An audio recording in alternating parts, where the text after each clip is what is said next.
নাই।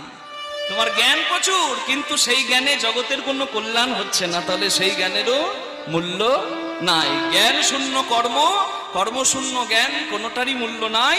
জ্ঞান আর কর্মকে ব্যালেন্স করে চলতে হবে, এটার নামই জীবন হয়, যেটি বিশ্বকর্মা শিখিয়েছে। নিতাই গৌর প্রেমানন্দে হরিবল।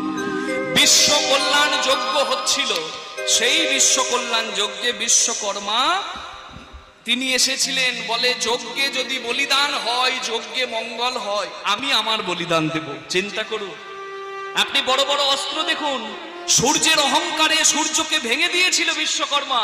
সূর্যের একটা সূর্যকে ভেঙে 12টা সূর্য করেছিল।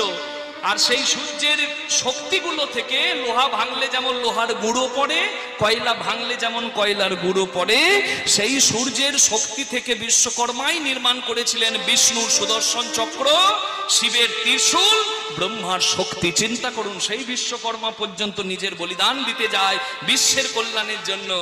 আর আমরা স্বার্থের জন্য যদি এক পা না এগোতে পারি, স্বার্থ বিনা এক পা যদি না এগোতে পারি, তাহলে আমার দ্বারাও জগতের কোনো হিত হবে না।